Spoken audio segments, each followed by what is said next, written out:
Good morning बच्चों। Noun clause को सीखने के बाद बढ़ते हैं आज हम एडजेक्टिव्स पर। तो देखिए, एडजेक्टिव क्लॉज तो हमें सीखने ही हैं, लेकिन उससे पहले हम कुछ और चीज़ें जो हैं जो हम पहले से जानते हैं उनको भी एक बार समझ लेते हैं। तो आज हम बात करेंगे एडजेक्टिव्स की, और एडजेक्टिव्स के साथ तीन चीज़ों की कि एडजेक्टिव को अगर हम एक सिंगल वर्ड के रूप में यूज़ करेंगे तो उसका क्या मतलब होगा, एडजेक्टिव को अगर हम फ्रेज़ के रूप में इस्तेमाल करेंगे तो उसका क्या मतलब होगा, और फिर एडजेक्टिव को अगर हम एक क्लॉज के रूप में इस्तेमाल करेंगे तो उसका क्या मतलब होगा। तो एडजेक्टिव कितनी तरीके से इस्तेमाल किया जाता है? एडजेक्टिव को हम तीन तरीके से इस्तेमाल करते हैं। Adjectives are used in 3 ways. ठीक है, एक, हम एडजेक्टिव को एक सिंगल वर्ड के रूप में इस्तेमाल कर सकते हैं। दूसरा, फ्रेज़ के रूप में इस्तेमाल कर सकते हैं, और फ्रेज़ का मतलब होता है ग्रुप ऑफ वर्ड्स, GOW। और क्लॉज यानी कि एक पूरा का पूरा सेंटेंस के फॉर्म में भी हम एडजेक्टिव को यूज़ कर सकते हैं। ठीक है, एक बेसिक डिफरेंस यहाँ से क्लियर करिए कि एडजेक्टिव एक सिंगल वर्ड भी हो सकता है, एक ग्रुप ऑफ वर्ड्स भी हो सकता है, और एक पूरा का पूरा सेंटेंस भी हो सकता है। तो अब सबसे पहले बात करते हैं कि एडजेक्टिव्स होते क्या हैं, ये करते क्या हैं। देखिए, एडजेक्टिव्स जो होते हैं वो क्या करते हैं, वो सेंटेंस में आने वाले नाउन या प्रोनाउन को, जैसे यहाँ पर नाउन लिखे हुए हैं, अनुज किसी का नाम है, बुक किसी का नाम है, ऑनेस्टी एक फीलिंग का नाम है, कैट एनिमल का नाम है, ताजमहल बिल्डिंग का नाम है। तो इस तरह से किसी के भी नाम को मॉडिफाई करते हैं, या उसकी क्वालिटी बताते हैं, या उसके बारे में हमें कोई एडिशनल इन्फॉर्मेशन देते हैं, कुछ और बातें उसके बारे में बताते हैं, तो वो एडजेक्टिव होते हैं। या वो प्रोनाउन के बारे में बताते हैं, जैसे ही के बारे में बताते हैं, या शी के बारे में बताते हैं, या इट के बारे में बताते हैं, या दे के बारे में बात करते हैं, यू वी और भी जो भी प्रोनाउन होते हैं उन सब के बारे में अगर हमें कोई मॉडिफाई किया जाता है किसी वर्ड के द्वारा, मॉडिफिकेशन का मतलब वही होता है कि उसके बारे में हम कुछ बता रहे हैं, उसकी कुछ विशेषता बता रहे हैं, या उसकी क्वालिटी बता रहे हैं, या उसके बारे में हम कोई एडिशनल इन्फॉर्मेशन दे रहे हैं, कोई अतिरिक्त जानकारी दे रहे हैं, तो वो एडजेक्टिव होते हैं। अब ये मॉडिफिकेशन का काम, या उसकी क्वालिटी बताने का काम, या उसके बारे में कोई एडिशनल इन्फॉर्मेशन देने का काम हम तीन तरीके से कर सकते हैं। कैसे कर सकते हैं, देखिए सेंटेंस में। जैसे हमने यहाँ पर एक सेंटेंस लिखा है, आई हैव अ बुक। अब इस आई हैव अ बुक में क्या है, आई हैव अ बुक में अगर हम आई की बात करें तो आई क्या है, आई एक प्रोनाउन है। हैव क्या है, हैव एक हेल्पिंग वर्ब है। ए क्या है, ए आर्टिकल है। ठीक है, और बुक क्या है, बुक एक नाउन है। तो यहाँ पर कोई एडजेक्टिव नहीं है, प्रोनाउन है, हेल्पिंग वर्ब है, आर्टिकल है और नाउन है। दूसरे सेंटेंस की बात करते हैं, I have a new book. हमने क्या किया, एक और वर्ड इसमें ऐड किया, न्यू। तो मेरे पास एक बुक है, तो बुक अगेन नाउन है। अब मैंने बुक के बारे में एक और जानकारी आपको दी कि जो बुक है वो कैसी है, वो नई है। तो ये नाउन है, और नाउन के बारे में अगर हम जानकारी अतिरिक्त ले रहे हैं, या उसको मॉडिफाई कर रहे हैं, या उसकी क्वालिटी बता रहे हैं, तो वो क्या हो जाता है, वो हो जाता है एडजेक्टिव। क्या हो जाता है, एडजेक्टिव। तो यहाँ पर ये एक एडजेक्टिव है जिसको हमने कैसे यूज़ किया है, जिसको हमने एक सिंगल वर्ड की फॉर्म में यूज़ किया है, यानी कि ये एक ही वर्ड है, तो ये सिंगल वर्ड वाला एडजेक्टिव है। इसी बात को अगर हम दूसरी तरह से लिखें तो कैसे लिखेंगे, देखिए। अब मैंने लिखा आई हैव अ बुक, मेरे पास एक बुक है, सिमिलर है, प्रोनाउन है, हेल्पिंग वर्ब है, आर्टिकल है, नाउन है, इतना तक तो सेम ही है।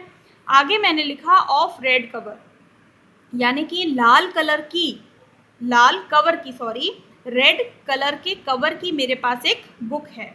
अब यहाँ पर भी बुक के बारे में हम एक्स्ट्रा जानकारी ले रहे हैं, बुक की क्वालिटी बता रहे हैं, या बुक को मॉडिफाई कर रहे हैं, कुछ भी बोल सकते हैं आप कि बुक कैसी है, बुक का कवर कैसा है, लाल कलर का है। तो अब ये पूरा का पूरा, ठीक, ये क्या है, ये एक एडजेक्टिव फ्रेज है बच्चों। क्यों, क्योंकि इसमें 1 2 3 तीन वर्ड्स का यूज़ किया गया है। बुक के बारे में बताने के लिए हमने कितने वर्ड्स का यूज़ किया है, 3 वर्ड्स का यूज़ किया है। तो जब हम एक से ज़्यादा वर्ड का यूज़ करते हैं तो वहाँ एडजेक्टिव फ्रेज होता है। ओके, थर्ड सेंटेंस देखिए, I have a book, again वही सेंटेंस है कि मेरे पास एक किताब है, विच इज़ वेरी गुड, जो बहुत अच्छी है। अब यहाँ पर देखिए, यहाँ हमने विच का यूज़ किया है, जो कि क्या कर रहा है, एक सब्जेक्ट का काम कर रहा है। इसका यूज़ किया है जो वर्ब का काम कर रहा है। ठीक है, और आगे की बात तो आगे है ही। तो यहाँ पर जो ये बुक के बारे में बताया जा रहा है ना, तो उसमें पूरा एक सेंटेंस का यूज़ किया है। सेंटेंस कब बनता है? जब सब्जेक्ट और वर्ब का एग्रीमेंट हो जाता है, जब सब्जेक्ट और वर्ब का कॉम्बिनेशन हो जाता है, तब सेंटेंस बनता है। तो यहाँ पर विच जो है वो सब्जेक्ट हो गया, ठीक है, इस जो है वो वर्ब हो गई। तो अब ये पूरा एक सेंटेंस बन गया, और ये सेंटेंस क्या कर रहा है? केवल और केवल बुक की विशेषता बता रहा है। इस सेंटेंस का मतलब इससे बिल्कुल भी नहीं है। इस सेंटेंस का पूरा मतलब केवल किताब से है, क्योंकि मेरे पास एक किताब है जो बहुत अच्छी है। तो ये एडजेक्टिव तो है, लेकिन एडजेक्टिव के साथ एडजेक्टिव क्लॉज है। क्लॉज इसलिए है क्योंकि ये पूरा सेंटेंस है। मोटी बात क्या है?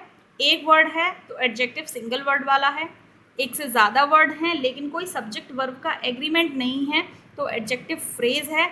और अगर पूरा एक सेंटेंस है जिसमें सब्जेक्ट और वर्ब का कॉम्बिनेशन है और किसी नाउन या प्रोनाउन की विशेषता बताई जा रही होती है, तो वहाँ पर होता है एडजेक्टिव क्लॉज। ठीक है, सिंगल वर्ड हो सकता है, एडजेक्टिव फ्रेज हो सकता है।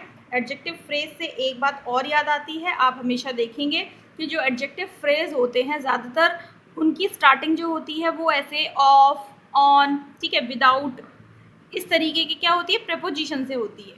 जो एडजेक्टिव फ्रेज होते हैं, जो एडजेक्टिव फ्रेज होते हैं वो किससे स्टार्ट होते हैं? वो प्रेपोजिशन से स्टार्ट होते हैं, तो उन्हें हम प्रेपोजिशनल फ्रेज भी बोल सकते हैं। तो आपने प्रीवियस क्लासेस में प्रेपोजिशनल फ्रेजेस को काफ़ी पढ़ा है, इसलिए मैंने आपको एक बार इसको बता दिया है कि जो एडजेक्टिव फ्रेज होते हैं वो प्रेपोजिशन से स्टार्ट होते हैं, that's why they are called prepositional phrase.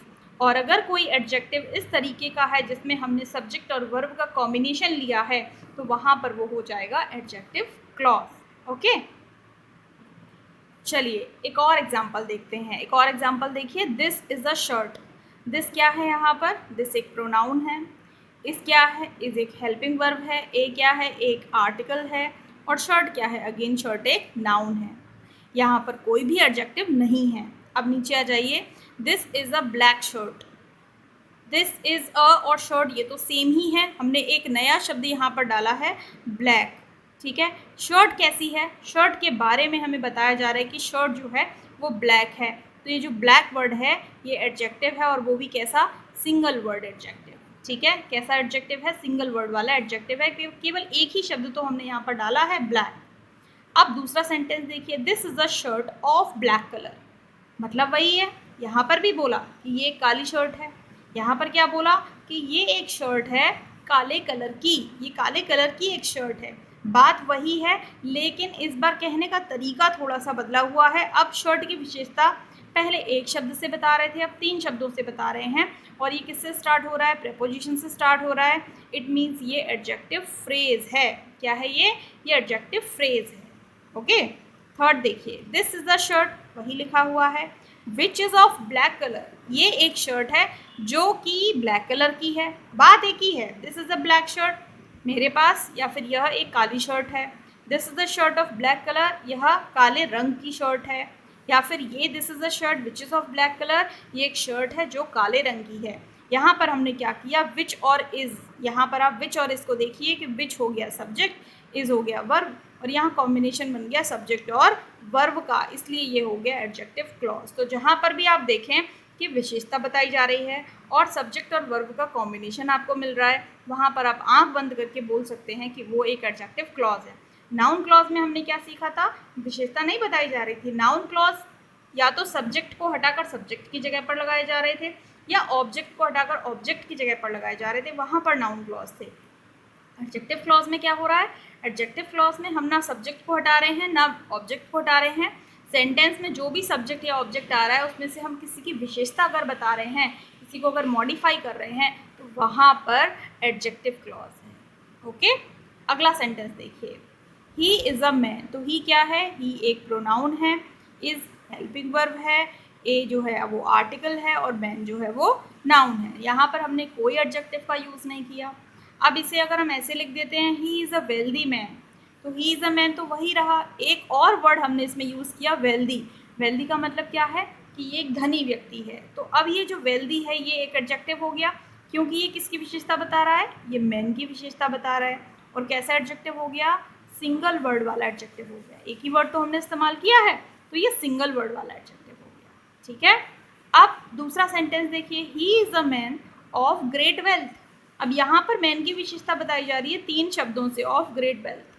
बात एक ही है कि वो एक वेल्दी मैन है या फिर वो वेल्थ वाला मैन है, यानी कि उसके पास बहुत अच्छी संपत्ति है, बहुत धन है, बहुत पैसा है। तो दोनों सेंटेंस के मीनिंग में कोई चेंज नहीं आया, उसमें अंतर कोई नहीं आया, केवल और केवल क्या बदला, बस जाहिर करने का, लिखने का तरीका बदला है। तो यहाँ पर जो ऑफ ग्रेट वेल्थ है ये एक एडजेक्टिव फ्रेज है और इसकी स्टार्टिंग किससे हो रही है, प्रेपोजिशन से हो रही है, तो इसे हम प्रेपोजिशनल फ्रेज भी बोल सकते हैं। ठीक है, अब अगला सेंटेंस देखिए, he is a man who has great wealth. He is a man who has great wealth, यानी कि वो एक ऐसा आदमी है जिसके पास बहुत सारी संपत्ति है। बात वही है, उस कहने का तरीका फिर से बदल गया। अब यहाँ पर हु हैज़, तो हु जो है वो सब्जेक्ट का काम करेगा, हैज़ जो है वो वर्ब का काम करेगा। कॉम्बिनेशन हमको मिल गया सब्जेक्ट और वर्ब का, और जब हमें सब्जेक्ट और वर्ब का कॉम्बिनेशन मिल जाता है तो क्या हो जाता है, एडजेक्टिव क्लॉज हो जाता है, क्योंकि यहाँ पर एक सब्जेक्ट भी है, एक वर्ब भी है। और ये जो सेंटेंस बन गया ना पूरा, हु हैज़ ग्रेट वेल्थ, ये मैन की विशेषता बता रहा है, क्योंकि मैन को मॉडिफाई कर रहा है, उसकी क्वालिटी बता रहा है, उसके बारे में हमें एडिशनल इन्फॉर्मेशन दे रहा है, दैट्स वाई ये एडजेक्टिव क्लॉज है। ठीक है, तो बहुत माइनर सा डिफरेंस है एडजेक्टिव में, एडजेक्टिव फ्रेज में, एडजेक्टिव क्लॉज में। एडजेक्टिव में एक वर्ड होता है, एडजेक्टिव फ्रेज जो है वो ग्रुप ऑफ वर्ड्स हो सकता है, और एडजेक्टिव क्लॉज पूरा का पूरा सेंटेंस हो सकता है। तो यहाँ से देखिए हमने क्या सीखा, क्लॉज क्या होते हैं, सब्जेक्ट और वर्ब का कॉम्बिनेशन, सब्जेक्ट और वर्ब के कॉम्बिनेशन को हम क्या कहते हैं, क्लॉज कहते हैं, जहाँ पर पूरा एक सेंटेंस बन जाता है, कंप्लीट सेंटेंस बन जाता है, वो क्लॉज होता है।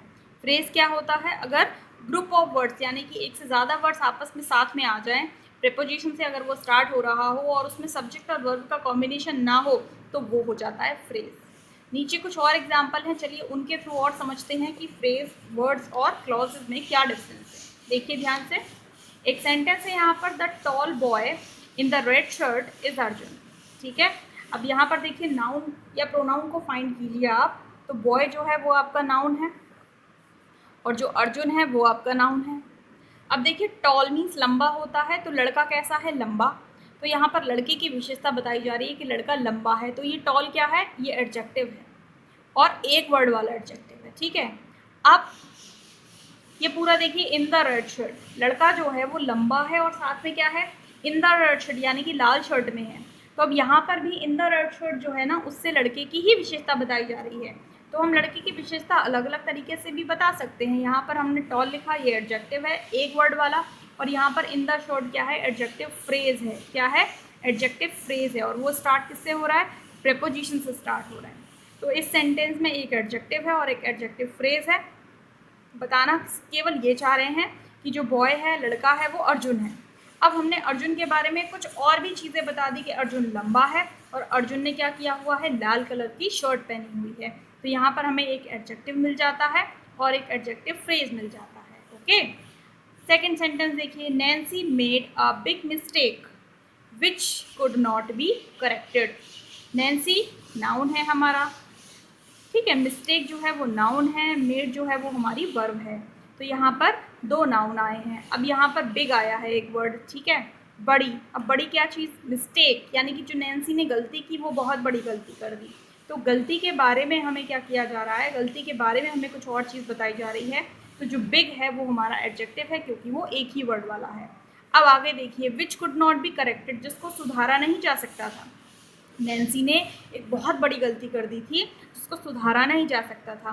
तो अब ये जो पूरा का पूरा आप सेंटेंस देख रहे हैं ना, which could not be corrected, ये किसके बारे में बात की जा रही है, नैन्सी के बारे में तो नहीं बात की जा रही है, ये मिस्टेक के बारे में बात की जा रही है कि गलती को नहीं सुधारा जा सकता था, मतलब जिसको नहीं सुधारा जा सकता था। Nancy made a big mistake which could not be corrected. तो यहाँ पर विच जो है वो सब्जेक्ट है, कुड नॉट बी करेक्टेड जो है वो पूरा वर्ब वाला पोर्शन है। तो यहाँ क्या हो रहा है, सब्जेक्ट और वर्ब का हमें कॉम्बिनेशन मिल रहा है, और जब सब्जेक्ट वर्ब का कॉम्बिनेशन मिल रहा है तो ये पूरा पार्ट कहलाएगा एडजेक्टिव क्लॉज। ठीक है, तो यहाँ पर हमें एक एडजेक्टिव मिल गया और एडजेक्टिव क्लॉज मिल गया। ऊपर वाले सेंटेंस में एक एडजेक्टिव मिल गया था और एडजेक्टिव फ्रेज मिल गया था। अब हम एक और सेंटेंस देखते हैं और इसमें देखते हैं कि हमें क्या मिलता है। सुमित हु जनरली स्टैमर्ड, ठीक, was not good at speaking. Stammering का मतलब क्या होता है, हकलाना। तो सुमित हु जनरली, सुमित जो, अब यहाँ पर हु वॉट का मतलब सब जो ही निकलता है। सुमित जो कि जनरली यानी कि अक्सर, प्रायः हकलाता था। वॉज नॉट गुड, वो अच्छा नहीं था एट स्पीकिंग, स्पीकिंग में। तो यहाँ पर सुमित क्या है, नाउन है। अब सुमित के बारे में हमें कुछ बताया जा रहा है, आपको बताओ। अगर मैं केवल इतना लिख देती कि Sumit was not good at speaking, Sumit बोलने में अच्छा नहीं था, तो आपको सुमित के बारे में कुछ भी नहीं पता, आपको केवल ये पता है कि सुमित ठीक से बोल नहीं पाता है। लेकिन यहाँ एक पूरा का पूरा सेंटेंस दे दिया गया है, हु जनरली स्टैमर्ड, जिससे आपको सुमित के बारे में पूरी जानकारी मिल रही है, क्योंकि यहाँ पर एक सब्जेक्ट भी है और यहाँ पर स्टैमर एक वर्ब भी है। तो आपको सब्जेक्ट और वर्ब का एग्रीमेंट मिल रहा है यहाँ पर। और ये पूरा एक सेंटेंस जो है ये सुमित के बारे में आपको एडिशनल जानकारी दे रहा है। तो ये हु जनरली स्टैमर्ड क्या है, पूरा का पूरा एक एडजेक्टिव क्लॉज है।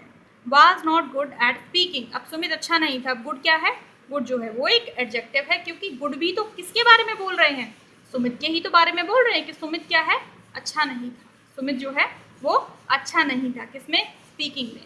ठीक है, तो यहाँ पर सुमित के बारे में दो चीज़ें हमें पता चली, एक एडजेक्टिव क्लॉज के जरिए पता चला और एक एडजेक्टिव के जरिए पता चला। ठीक है, अगला सेंटेंस देखिए, are these books beneath the pillow yours, क्या ये किताबें जो पिलो के नीचे रखी हुई हैं तुम्हारी हैं।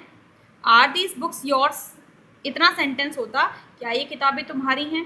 अब हमने किताबों के बारे में कुछ और भी बता दिया कि किताबें कहाँ रखी हैं, बीनीथ द पिलो रखी हैं, यानी कि तकिए के नीचे रखी हैं। तो ये एक देखिए पूरा ग्रुप ऑफ वर्ड है, स्टार्ट किससे हो रहा है, प्रेपोजिशन से स्टार्ट हो रहा है। तो क्या हुआ, एडजेक्टिव फ्रेज हुआ। क्या हुआ, ये एडजेक्टिव फ्रेज हुआ। तो हमने यहाँ पर बोला ये जो किताबें हैं जो तकिए के नीचे रखी हैं, क्या ये तुम्हारी हैं। तो यहाँ पर केवल हमने एडजेक्टिव फ्रेज का यूज़ किया। ठीक है, अगला सेंटेंस देखिए, दिस इज़ वरुण, ये वरुण है, तो वरुण जो है वो नाउन है। आगे, whose father met me yesterday, जिसके पापा मुझसे कल मिले। तो यहाँ पर केवल इतना सेंटेंस था, दिस इज़ वरुण। अब वरुण के बारे में हमने कुछ और भी बता दिया कि वो वही वरुण है, दिस इज़ वरुण, ये वही वरुण है जिसके पापा, हुज फादर, हुज फादर, तो ये सब्जेक्ट हो गया। मेट जो है वो आपकी वर्ब हो गई, तो यहाँ पर हमें सब्जेक्ट और वर्ब का कॉम्बिनेशन मिल गया। तो ये पूरा sentence, whose father met me yesterday, ये वरुण के बारे में दी जाने वाली अतिरिक्त जानकारी है। तो ये अतिरिक्त जानकारी हो जाएगी आपकी एडजेक्टिव क्लॉज। ठीक, तो एडजेक्टिव एक वर्ड भी हो सकता है, adjective phrase group of words भी हो सकता है, और एडजेक्टिव क्लॉज एक पूरा का पूरा सेंटेंस भी हो सकता है जिसमें एक सब्जेक्ट आता है और एक वर्ब आती है। तो एडजेक्टिव क्लॉज बनाने के लिए हम बहुत सारे सब्जेक्ट्स का यूज़ करते हैं, जैसे अभी हमने विच का यूज़ किया, हमने हुज का यूज़ किया, हमने हु का यूज़ किया। तो ऐसे हम शब्दों का यूज़ करके किसी भी नाउन या प्रोनाउन के बारे में कुछ अतिरिक्त जानकारी देते हैं या मॉडिफाई करते हैं या उसकी क्वालिटी बताते हैं। तो ये था एक छोटा सा वीडियो एडजेक्टिव क्लॉज के ऊपर। अभी आपको इतने से ही आइडिया लग गया होगा कि एडजेक्टिव क्लॉज और नाउन क्लॉज में बेसिक डिफरेंस क्या होता है। अब नेक्स्ट वीडियो में हम इससे रिलेटेड कुछ एक्सरसाइजेस को सॉल्व करेंगे, तब आपको चीज़ें थोड़ा सा और क्लियर हो जाएंगी। ठीक है, एक बार वीडियो को फिर से देखिए, सीखते रहिए। अगले वीडियो में फिर मिलेंगे। Till then take care of yourself, bye bye.